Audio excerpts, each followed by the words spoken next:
Olá a todos, tudo bem? Hoje é dia 19 de março, preâmbulo da hora fatídica da prova a qual estamos nos preparando já faz um tempo.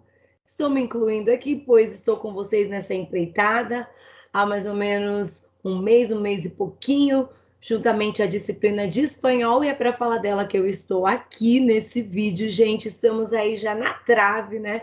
Na marca do gol, na marca do pênalti para essa prova, para algumas dicas ou o que eu posso pensar nessa noite até chegar o momento que eu estiver com a prova em mãos. Se você ainda não escolheu, se você está pensando, está pendendo aí para o espanhol ou para o inglês, eu vou te dar alguns toques, alguns macetes, algumas dicas. Para isso, primeiramente, eu vou compartilhar aqui uma janela onde a gente tem o edital. Vocês estão vendo aí? Nós temos no edital nós temos 7 pontos de atenção e o primeiro deles é compreensão geral do sentido e do propósito do texto. Eu falo sempre, gosto muito de pontuar que é importante você mostrar que entende um texto na sua globalidade, até porque, deixa eu já abrir aqui, se você não sabe como é a prova, não a viu ainda, não teve contato com ela, a prova de espanhol, assim como a de inglês, é composta por 2 textos escritos na língua estrangeira e, ultimamente, agora, a VUNESP vem colocando os enunciados e as alternativas das questões também na língua estrangeira. Então, para cada texto, você tem uma média de 3, não é? São 3 questões com alternativas. E, claro, você, em alguma delas ali, vai ter que demonstrar compreender o texto de maneira global, tá? É muito tranquilo compreender um texto globalmente escrito em espanhol, visto que é uma língua irmã, uma língua prima do português, e a gente olha ali e fala, consegui entender tudo, olha só, né? Alguma palavra e outra, mas a questão é que dessas daí que a gente tem que demonstrar a compreensão total do texto, essa, aliás, é uma. Não compete a maioria do que a VUNESP trabalha. Então, eu tenho uma, às vezes duas, e que eu consigo fazer tranquilamente, mas as outras, gente, a gente tem que pensar nos outros quesitos apresentados no edital. Que, olha só, no 2 está escrito assim: compreensão de ideias específicas expressas em parágrafos e frases e a relação entre parágrafos e frases do texto.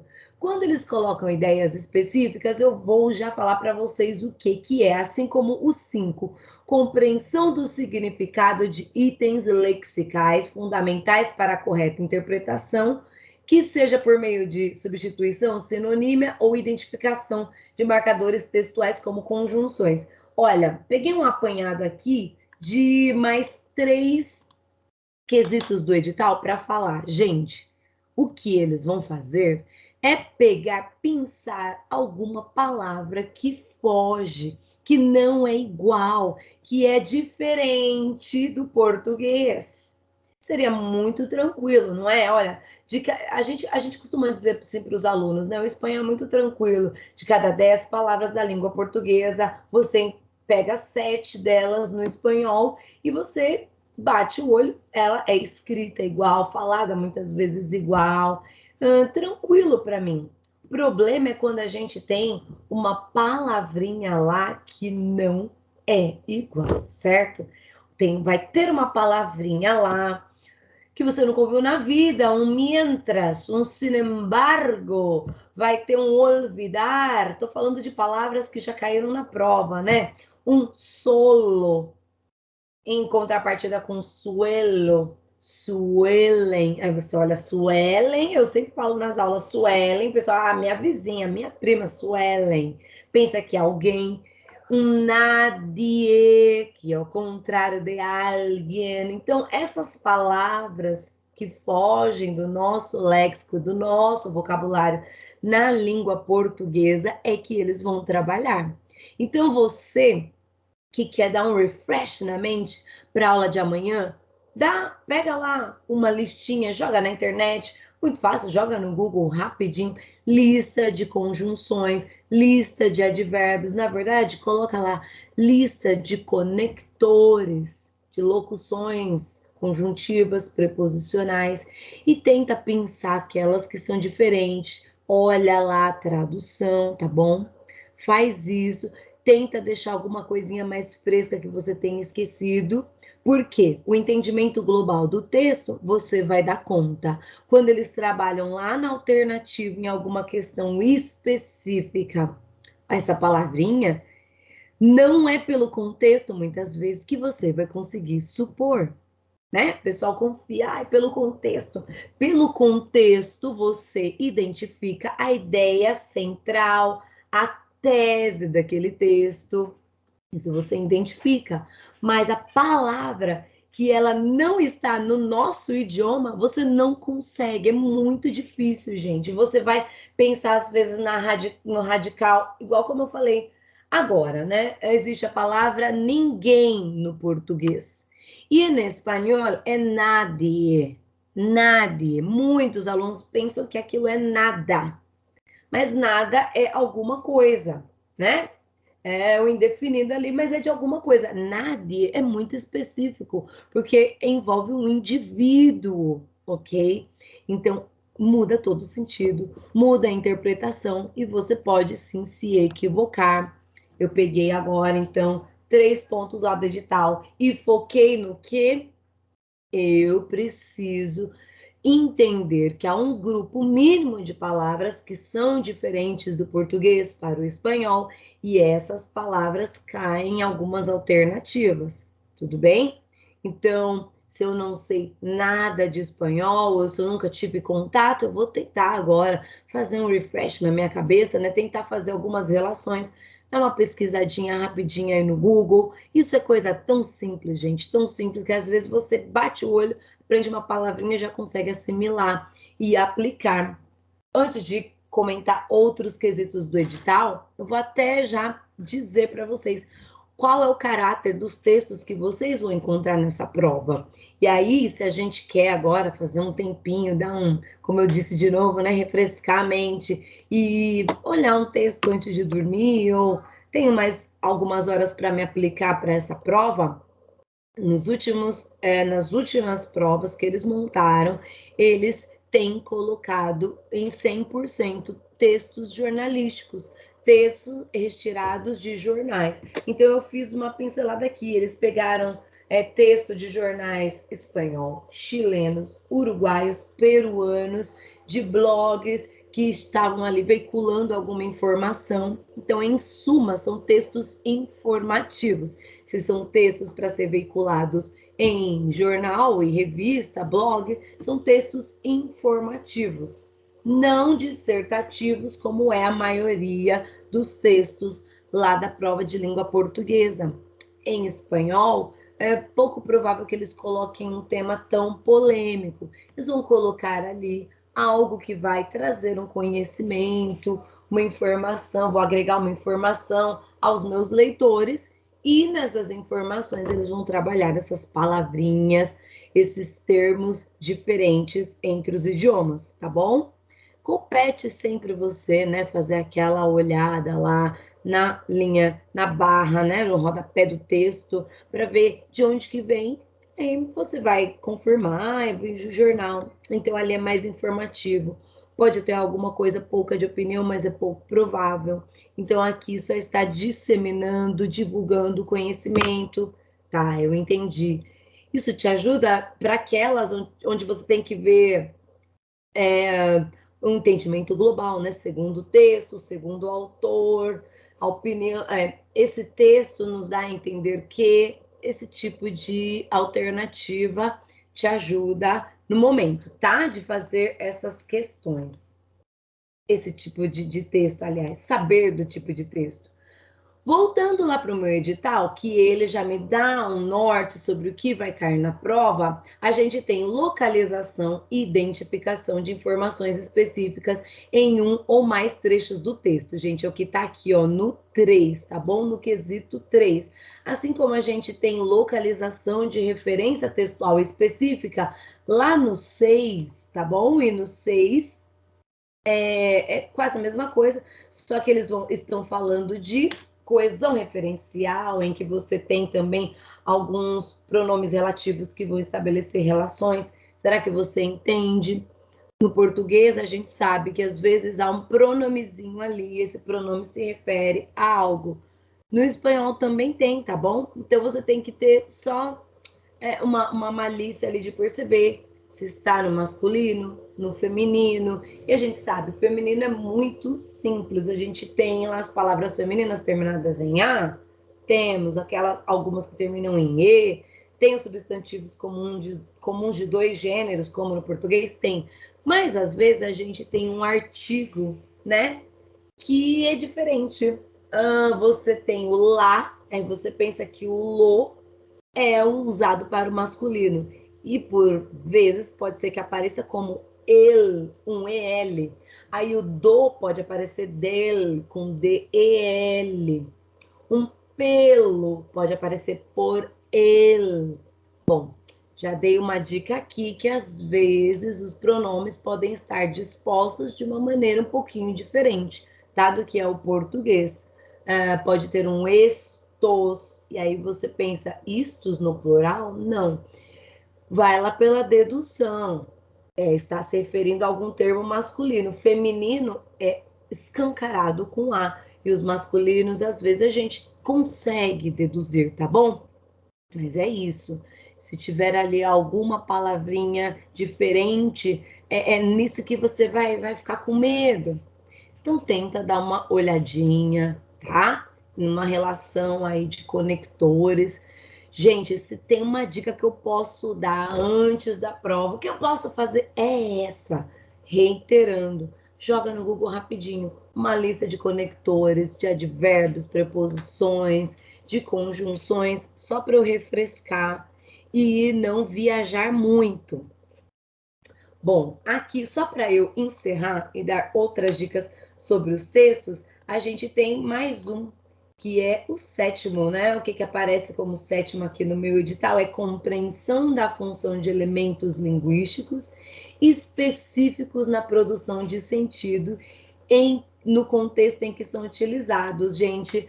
É porque eu tenho palavras que elas no português são usadas para uma situação e no espanhol para outra situação. A gente tem um grupo chamado de heterosemânticos, heterotônicos, heterogenéricos, que são palavras escritas iguais em português e em espanhol, só que o significado ou o gênero fica diferente, fica inverso nessas línguas, e eu posso ali, pelo contexto, ser levado a alguma confusão, tá? A gente não quer que vocês se confundam, a gente quer que vocês se encaminhem pelo lado certo. Aí, como disse na competência 7, né, que você ali pelo contexto consegue, mas também pelo contexto você pode se perder, haja vista as alternativas que eles colocam lá, que a gente pensa que tá tudo ok, tá tudo certo, e eles nos levam para um outro lado. A dica é sempre assim. Os alunos vão pegar o texto, vocês costumam pegar o texto ali na hora da prova e ver que o texto é pequenininho, tranquilo, vou começar lendo, né? Não vou nem para as alternativas, começa lendo e você vai tentando traduzir. Uma dica que eu te dou muito preciosa, não traduza. Não perca seu tempo realizando tradução, tá bom? Primeiro porque o espanhol ele é muito tranquilo. Já falei, de cada 10, 7 palavras estão no nosso idioma, certo? Beleza, já entenderam essa parte. Então é muito tranquilo. Vou lá ver palavras como principalmente, el quadro, a importância, é muito interessante. Então, tá vendo? São palavras que existem nos dois idiomas. Não vai traduzindo. vai lendo o texto como ele se apresenta em espanhol. E aí, aparecendo uma palavra, você pega o seu lápis, você circula, você marca ali, tá? Fica observando se ela vai cair em alguma alternativa. Tem gente que gosta de olhar as alternativas e depois ir para o texto. Isso quando é no português, eu falo, tome bastante cuidado, porque você pode contaminado ali.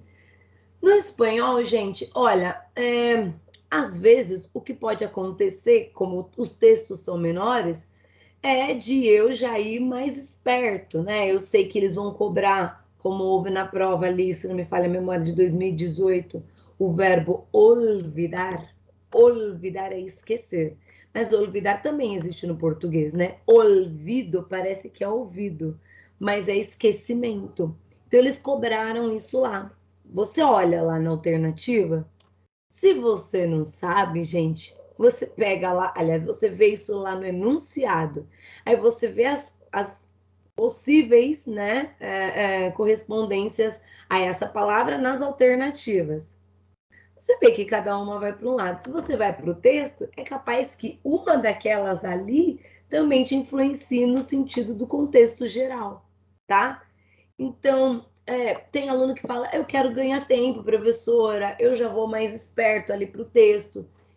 E eu falo, é um trabalho que pode nos levar, conduzir ao erro, tá? Dois erros, então, que a gente pode ter é, primeiro, sair traduzindo e, segundo, olhar as alternativas e ir para o texto já tentando me conduzir, tá? A Vunesp, gente, ela é muito sábia. Eles entendem que as palavras vão ter algumas relações de sentido no português. Eles querem te induzir ao erro sempre. É uma prova que você tem que ter um foco específico, ficar equilibrado e postura de quem é pesquisador, estudante. É o texto, são as coisas retiradas do texto, então o texto é importante para mim. Eu preciso ter contato com aquele texto, sabe? No idioma. Se está lá no edital que eu tenho que ter uma compreensão de algo escrito em espanhol, o texto é importante, tá bom? Então sempre compensa começar por ele. E depois que você já praticou ali todo o entendimento, tentou ali indo pelo contexto, ir nas alternativas. E depois dessas alternativas, se quiser, aí você volta, tá? Lá tinha uma competência falando sobre algumas palavras ou termos em que você vai buscar lá as referências no texto, que é aquela famosa questão que é pensada, né? Que eles vão tratar de uma coisa específica que já passou no texto. Presta bastante atenção que eles fazem muito disso, tanto em interpretação lá da língua portuguesa como em espanhol, que se referir a um início do texto, e aí nas alternativas tem algo que é do final do texto. Então, se eu tenho que localizar as informações, eu não posso pensar que essa daí, que é específica, que me leva para um ponto específico, vai tratar do entendimento global. E aí eu posso pensar, ai, uma ou outra aqui parece correta. E eles me marcaram como errada, eu vou entrar com recurso. Pois eles vão indeferir, porque lá no enunciado foi claro, é para uma situação específica. Isso acontece muito. Se eles te mandarem voltar para o início do texto, se for algo que está sendo citado no início, não marque na alternativa algo que está no final, tá bom? E uma outra coisa que eu estava ali pensando quando eu estava lendo as marcas ali do edital, né, os quesitos lá que eles colocam para a gente se preparar sobre as relações de sinonímia, tá? Aí você olha lá, sinônimos, muitas vezes são palavras parecidas do português para o espanhol. Não, gente, sinônimo é campo semântico, tá? Então, um sinônimo de trabalho é ofício, e essas duas palavras, na disposição delas, não tem nada a ver. Em espanhol acontece a mesma coisa, tá bom? Então, você entende uma palavra e você tem que substituir por outras do mesmo campo semântico para eu conseguir acertar. Então, eu já tenho que compreender alguns vocabulários, conhecer algumas coisas, tá? Essa é a dica que eu tenho que dar para vocês. Não quero assustar, mas estou sendo o mais fiel possível ao que as provas têm mostrado e o edital também. Se eu não sei nada, eu posso acertar uma porcentagem das questões. Posso. Porque se eu consigo ler qualquer texto em português, também conseguirei em espanhol. Porém, em algumas questões, eles vão pincelar as palavras que são adversas entre os dois idiomas. E aí, nessa análise contrastiva que existe, é um estudo, né, comparado entre os dois idiomas, eu tenho que fazer uma análise desse contraste. Nessa análise contrastiva, eu como bola, eu posso ser induzida ao erro da forma como estão dispostas as alternativas, então tem que ficar muito ligada nisso, tá bom? Quando for assim, não pense que é o óbvio, que às vezes o óbvio é o que eles sabem que todo mundo vai marcar, certo? Opa, se o aluno escolheu espanhol é porque ele não sabe nada, né, de inglês e também pouco provável que ele saiba de espanhol. Eles pensam, né, eles sempre vão colocar uma alternativa ou um par de alternativas ali que são óbvias demais. Aí você fala, não é possível, né? Como eu estou dizendo, a palavra olvido, que é com L, né? Mas se você for ler ali, você pode ler ouvido. Imagina que eles podem colocar algo ali nas alternativas, dizendo que isso é uma parte do corpo responsável pela escuta. E aí você fala, nossa, muito óbvio, né? Que ouvido parece que é ouvido. Tá muito óbvio, né? Então, quando isso acontecer, não seja induzido. Eu já te dei essa dica, tá? Volta lá e tenta falar, não é possível que aqui se refira à escuta. Não, não é possível que aqui está falando que eu tenho que escutar algo. E tá vendo? Não tem nada a ver, porque a palavra olvido com L, mas que eu posso ler ouvido, é esquecimento. É quando eu retirei algo da minha memória, eu não consigo resgatar aquilo. Percebeu só? Percebeu como a gente pode é, comer bola, você pegou na curva, isso a gente não quer. A gente quer alunos responsáveis, com foco e com as dicas certas. Tudo bem? Espero que eu tenha ajudado agora nessa reta final, gente. Um grande abraço, grande beijo. Estou aqui na torcida por vocês sempre, tá? Boa iluminação aí e até mais.